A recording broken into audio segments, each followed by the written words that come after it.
Okay, let's dive in. The transfer window is finally open, and well, for Manchester United fans, after what was, let's be honest, a pretty disastrous season, there's this real feeling of relief, isn't there? Oh, absolutely. You could almost feel the collective exhale. That feeling of, right, 2023-24 is officially done. Over. Exactly. We can finally pull the curtain down, call it past tense, finito. We're not picking apart those performances week after week anymore. Which must be a relief in itself. Totally. Instead, we get to look forward. There's a huge rebuild needed, obviously, but for now, that really tough season is properly in the rearview mirror. And you know, for fans going through these rough patches, sometimes the transfer window genuinely feels like the best part of the year. It really does. It brings that sense of hope, doesn't it? A blank slate, the chance for something new, something better. It's that shift. You move away from the immediate match disappointment, the endless debates about tactics or the manager. Yeah, all that noise. And suddenly the focus is all on, okay, how can we fix this? What's the strategy? Who can we bring in? Yeah. It feels proactive.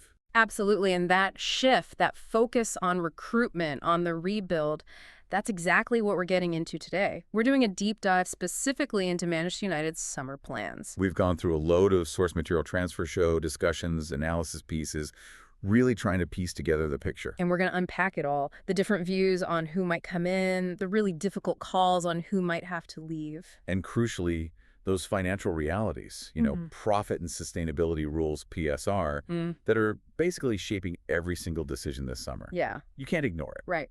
The window's open, deals are starting to happen, and the noise around United is already, well, it's immense, isn't it? Always is. It's nonstop. So our mission here is to try and putt through that. We want to pull out the key insights from the sources, understand the main challenges, the strategies being talked about. And basically give you, the listener, a much clearer picture of what this absolutely vital rebuild might actually involve. Think of it as, a shortcut, getting you properly informed on a really complex situation without having to sift through everything yourself. Yeah, distilling all that info, the speculation the expert takes into the stuff you really need to know. And look, if you find this kind of deep dive helpful, getting into the details, understanding complex topics like this, please do think about subscribing to the Deep Dive channel. It genuinely helps us keep doing these detailed analyses for you. It really does. Okay, let's jump in. Section 1, setting the stage, the inbound strategy. And a big theme coming out of the sources straight away was this idea of looking inwards, specifically to the Premier League. Right, as you said, the mood is, forget last season, focus on recruitment. That hope is real. It's that reset button moment. Exactly. Learn the lessons, hopefully, and move on. New players equal new possibilities. And the first really significant move discussed, highlighted as a big early step, is Matheus Cunha. The sources frame this as, wow, United actually got a major signing done early for once. Yeah, that felt different. Getting business done quickly. Matheus Cunha from Wolves. And the sources really talked up his profile, didn't they? Saying he's genuinely been one of the best in his position in the league these past couple of seasons. Especially at Wolves last year. I mean, they had their struggles financially, squad-wise, but Cunha was basically the guy, wasn't he? Tasked with making things happen, getting the goals, keeping them up. The argument was, pretty convincingly, I thought, that without him, Wolves probably don't stay up so comfortably. Yeah, I think that's fair. He carried a lot of that attacking load. Now, the price. That was a big talking point, $62.5 million. The sources definitely flagged the debate around that number. Is it, a bit too high? There's always that reaction, isn't there? 62 mil for a player from Wolves. But this feeds directly into that core argument the sources were making about recruitment philosophy. Which is? Buying Premier League proven. Buying from within the league. Okay, so unpack that. Why is that seen as the smart play right now, according to these sources? It's mostly about risk reduction and wanting instant impact. Players coming from abroad, even top leagues, often need time.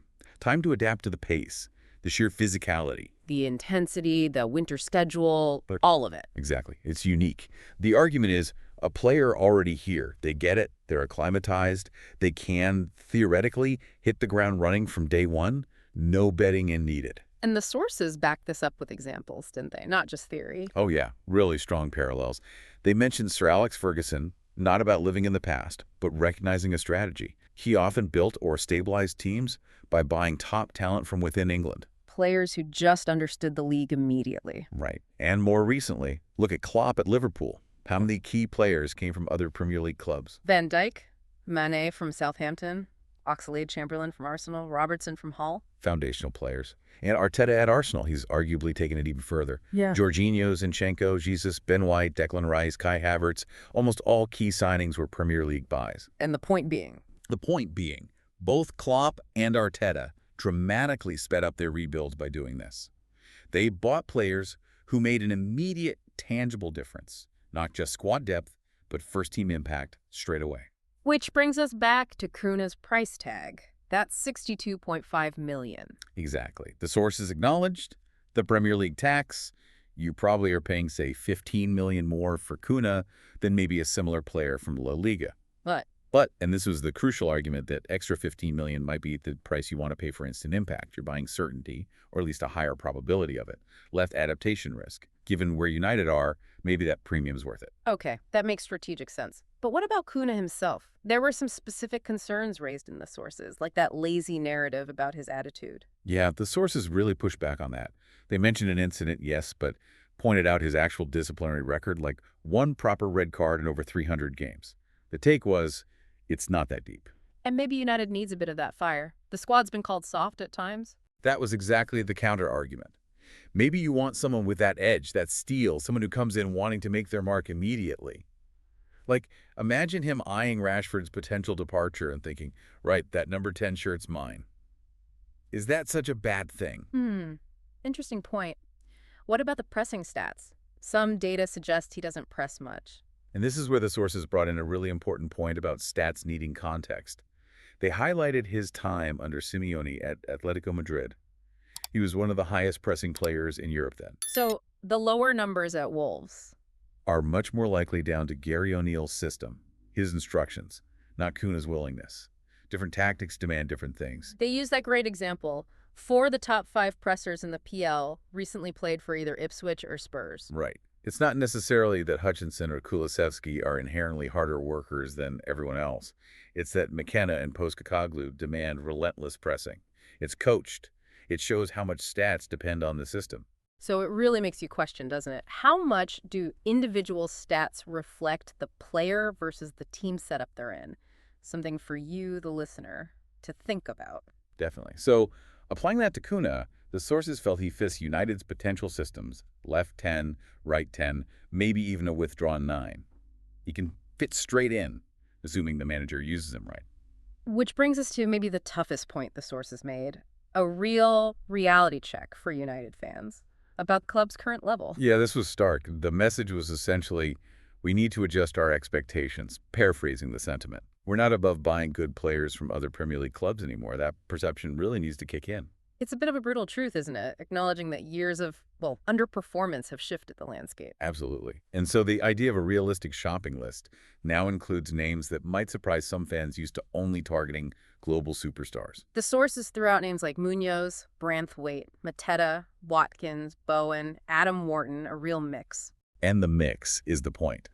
Exciting young PL talent, solid performers from mid-table clubs. It illustrates the shift. Some names might make you chuckle initially, if you're used to only hearing about Mbappe or Bellingham, but that's the reality check being delivered. It's recognizing that the Premier League is packed with talent, and players performing consistently well for well-coached teams are realistic targets. It's not lowering ambition, it's adapting. Exactly. Targeting these players is presented as a pragmatic need for reliable, immediate contributors who know the league inside out. Okay, so that's the thinking on incomings, focus on PL proven, adjust the perception of who's United level. But any rebuild, especially under these financial clouds, hinges just as much on selling. Oh, completely. The sources were emphatic. Oh. No excuse for Man United not to recoup money this summer. It's not optional. It has to happen to fund anything significant. And there was real frustration voiced about those loan deals with options to buy. Yeah, that sense of clubs getting bullied into those structures. The sources stress the need for cash now, not jam tomorrow. Yep. Because of PSR, profit, and sustainability. A loan with a future option does basically nothing for your current year's calculation or your immediate spending power. You need sales finalized, cash in the bank, hitting the books this financial year. And the list of potential departures mentioned is, it includes some very big names. Bruno, Garnacho, Rashford, Antony, Sancho, Højlund, all floated as possibilities, some more and more likely. And this is where the heart clashes with the head, isn't it? fan emotion versus the cold, hard practicalities of finance and rebuilding. Let's start with Marcus Rashford. Obviously, there's a huge emotional connection for many fans, the good times, but the sources speculated quite strongly about him thriving elsewhere. Yeah, specifically mentioning Barcelona under Hansi Flick.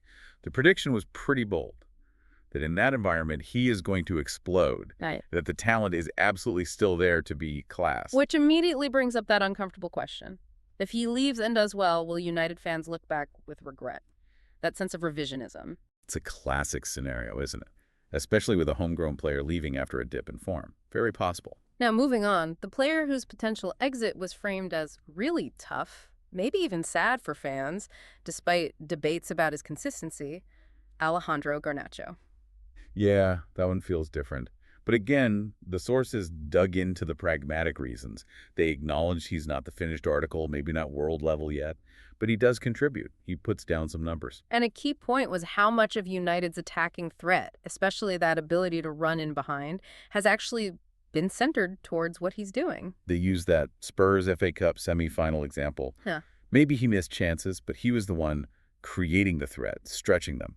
Taking him out leaves a big hole in that specific dynamic. The sources also touched on those attitude concerns, social media stuff, falling out reports. But interestingly, they didn't really buy that as the main reason for a potential sale. Maybe a contributing factor, a frustration, but not the core driver. So what is the core driver, according to the sources? Pure, cold, hard finances, PSR.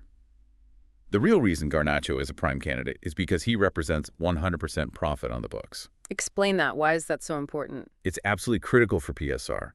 When you sell an academy graduate or someone bought very cheaply years ago, the entire transfer fee counts as pure profit for that financial year's PSR calculation. Unlike buying a player where the cost is spread out. Exactly. Buy someone for 60 meters on a 5-year deal, only 12 meters per year hits the books as cost. That's amortization. But sell Garnacho for, say, 50 meters. That's 50 meters of pure profit immediately available to offset spending or other costs within the PSR rules for this year. Wow, so one sale like that Allows the club, as the sources put it, to amortize probably 2 to 3 times over. Meaning, selling Garnacho could financially justify spending maybe 150 meters on new signings within the rules because his profit balances out their initial amortization costs. It's the engine room for potentially significant spending. That really puts it into perspective. It's a financial calculation that almost overrides the footballing side or the fan connection. And it gets even more complex when you consider his output for his age. This was hammered home. The sources said, for his age, forget how rubbish Man United are. Their words. It's only Doué and Yamal under 21s who have more goal involvements than him across Europe. Which is kind of nuts, really. It's insane, as they put it, given how poorly the team often played, the lack of structure around him. So there's that argument that he's been a bit of a victim. Overexposed, played far too much. Yeah, carrying a huge burden for someone so young, especially when senior wingers weren't delivering. They mentioned him playing 33 games on the balance at one point. Because Ten Hag tried Rashford on the right, it didn't work, and then it just fell to Garnacho. Pretty much. Yeah. And while maybe his gripe about game time wasn't handled perfectly, the source mentioned him playing only 20 months behind an injured Mount in a final. You can perhaps understand the frustration given the workload he had elsewhere. And tactically, his potential departure was linked to other moves if Bruno goes and Cunha comes in. Selling Garnacho frees up the funds and potentially the spot for an instant upgrade on that left flank, someone proven who fits the immediate need. And the belief is he would succeed elsewhere. Strong belief. The prediction was Napoli or Atletico Madrid, he'd tear it up. Huge potential, maybe needs a different setting. But the fee, fans might say, oh, maybe 40 million. But the sources were insistent. United have to demand a premium, aim for 50, 60 million. And they made a crucial point. Which was? That United's own negative narrative, the constant talk about how poor the team is, can actually damage their negotiating position when selling players. How so? They contrasted it with clubs like Napoli. Their owner is famously tough, always talks up his players' values, regardless of one season's results. United sometimes seem to almost talk down their own assets publicly. Which loops back to that whole United's level debate, doesn't it? The sources asked that pointed question. If the team is supposedly so bad, why do good teams want these players? Exactly. Napoli wants Garnacho. Chelsea linked. Barcelona reportedly keen on Rashford. It doesn't quite square with the narrative that these players aren't good enough. It highlights that danger, doesn't it? The internal negativity, potentially undervaluing assets that other top clubs clearly rate. That fan sentiment of drive him down the M6 is completely out of touch with market reality. Totally. And let's be honest, United have historically struggled with this. The sources acknowledge they're classically not the best at selling players for a good price. Fans are almost used to it by now, seeing players leave for modest fees and then flourish elsewhere. Which makes this summer's absolute need to generate significant funds from sales even more challenging. They have to overcome that historical weakness. Okay. Incomings. Focus on PL proven, adjust perceptions, outgoings. Driven by PSR, tough calls on big names like Garnacho. Now let's shift to what the sources called a very worried situation, the striker position. Yeah, the feeling from the sources is, look, getting a striker is essential, but finding the right one, affordably, is looking really, really difficult because of the finances. Yeah. It's probably the position with the most question marks. And there's already that feeling of missed opportunities, isn't there? Players who might have been cheaper, more accessible options have already moved or seem set to. Definitely. Liam Delap to Chelsea was mentioned, a good market opportunity, maybe the cheapest Premier League proven striker available. Jonathan David looks like he's off to Italy, another relatively cheap and proven option gone. Broja, maybe Sesko, who Arsenal were linked with. Yeah. Ekitik. Names that seemed potentially attainable. Right. Compared to the really elite top bracket strikers, it feels like some of the more realistic targets might already be off the board. Which feeds into the debate. What type of striker do they need, assuming they can find one? The sources leaned heavily towards experience. The argument was pretty blunt. Stop messing about. No more purely project signings up front. They need someone who can handle themselves physically, occupy defenders, be a bit of a bully, and crucially, link the play. It feels like Hojlund's situation is the backdrop here, doesn't it? Young player, huge pressure, still adapting. Exactly. It's seen as a cautionary tale. You can't put all the goal-scoring burden on someone that young and new to the league. And even someone like Delap, who scored goals in the championship, is it enough for a team needing, realistically, a 20-league goal striker? Which, as the sources pointed out, United haven't had in the Premier League since Van Persie, a decade ago. It shows the scale of the challenge. Finding someone who could hit that mark immediately is incredibly difficult and usually very expensive. Relying on potential alone feels like too big a risk again. But the massive roadblock to getting that experienced, high-scoring type is, well, it's simple. The sources just said they can't afford it. That's the brutal financial reality for this specific position. The guys who fit that bill, Gyökeres, Sesko, who seems destined elsewhere anyway, Osimhen. They're either huge transfer fees, huge wages. Osimhen's $250K a week was mentioned. Which is exactly the kind of wage structure the new regime is trying to move away from. Precisely. So the direct path to that kind of elite striker seems blocked by the finances. So what's the potential workaround suggested by the sources? How could they maybe afford a big name? It comes back to selling. The only plausible route mentioned for a big 100 million type striker signing is if there's a big sale like Bruno. Ah, so selling a major high-wage player. Provides both the transfer fee and frees up the wage budget space needed to potentially bring in someone like a Gyökeres. It's contingent on a massive outgoing first. And that's where that slightly funny anecdote came in about needing Amorim to call Gyökeres. Yeah, basically saying, look, I know United are struggling, but remember, I rescued you from Coventry. You owe me one. It just highlights how complicated it is. It's not just identifying the player, it's this complex financial domino effect needing to happen first. So, if the big names are likely out of reach without a massive sale, what about lower-cost options? Like Mateta, who had a great end to the season at Palace. He's mentioned as maybe being Man United's level now, revisiting that uncomfortable perspective shift. Maybe, the sources speculated, the badge allure still works for some players performing well elsewhere. But with a big caveat. Yeah, a crucial one. There's not many players you can do that with anymore. The badge alone isn't the magic wand it once was, especially if a player is settled and successful. So with all these constraints, where do the sources think a striker might actually come from? It sounds very uncertain. Hugely uncertain. Could be a random name nobody's talking about yet. Could the solution come within?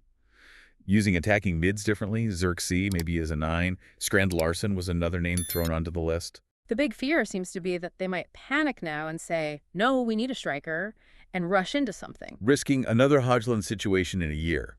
Bringing in someone not quite right, under immense pressure again. Or the alternative is be pragmatic. Yeah, work with what we got.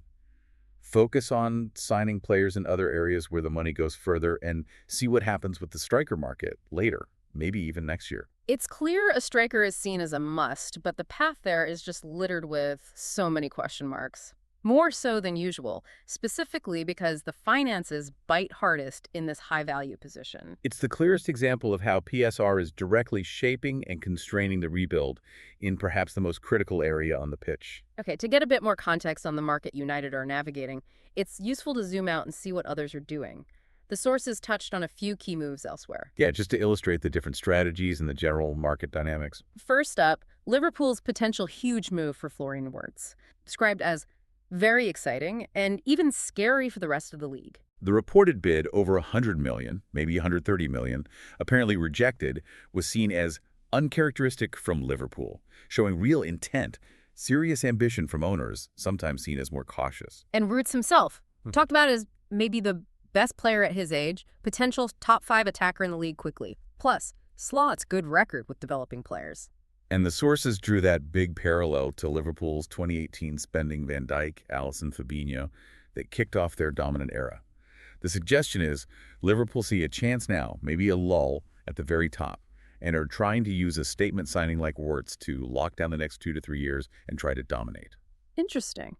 Then shifting to Chelsea, the signing of Liam Delap, presented as a different kind of build. Yeah, highlighting that Chelsea are building with young players under Maresca, but also getting results. Squad trimming, building a mentality. Delap's profile was seen as fitting Chelsea specifically. That edge, nasty side, bruiser quality. Exactly. They drew those comparisons to Drogba, Costa strikers who knew how to battle, use their body, get venomous shots off. A different dimension to someone like Jackson. Plus the existing connections, Maresca from City EDS, Joe Shields, Cole Palmer.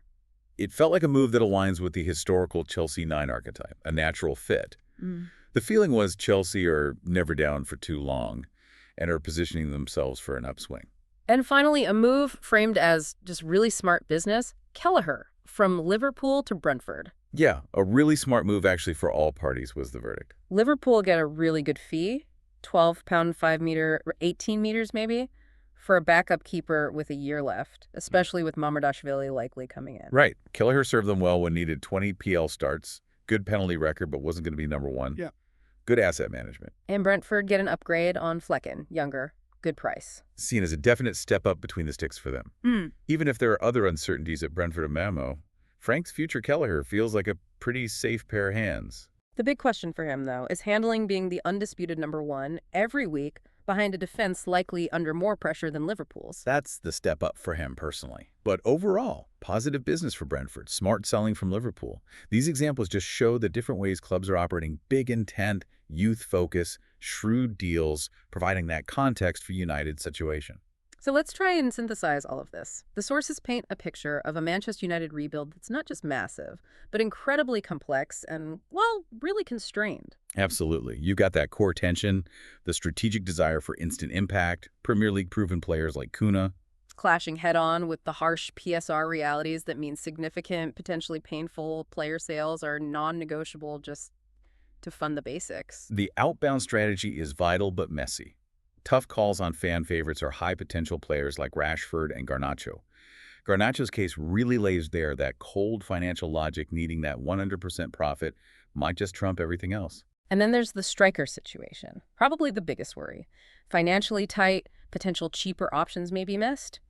And this huge dilemma, gamble on youth again, or somehow find massive funds for experience when the path there seems blocked. It leaves the club facing, as the sources said, so many question marks, maybe more than usual, precisely because the financial handcuffs are so tight on top of the huge scale of the squad overhaul needed.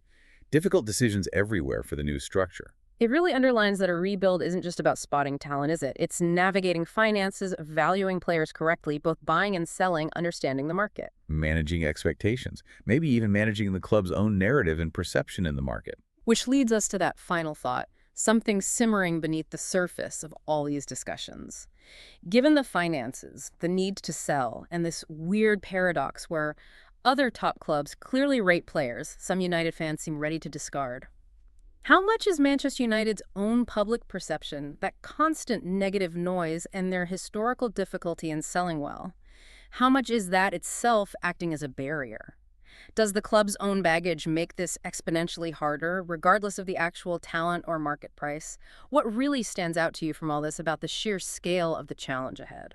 It's definitely another layer of difficulty, isn't it, on top of an already stacked set of problems. Absolutely. And that really brings us towards the end of this deep dive into Manchester United's summer rebuild based on everything we've looked at today. We really hope breaking it down like this, the strategies, the finances, the player specifics, has given you a clearer, more detailed handle on the challenges and potential pathways getting beyond the headlines. We've covered a fair bit. That inbound focus on PL talent, the necessary mindset shift, the critical PSR-driven sales strategy with players like Garnacho and Rashford at the center, and that very tricky striker situation.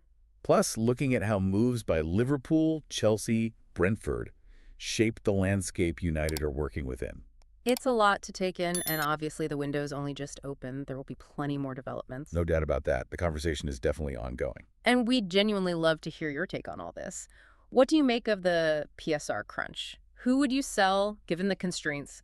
Who should they prioritize buying from the types of players discussed? Let us know your thoughts. There's always more to learn and unpack as things unfold.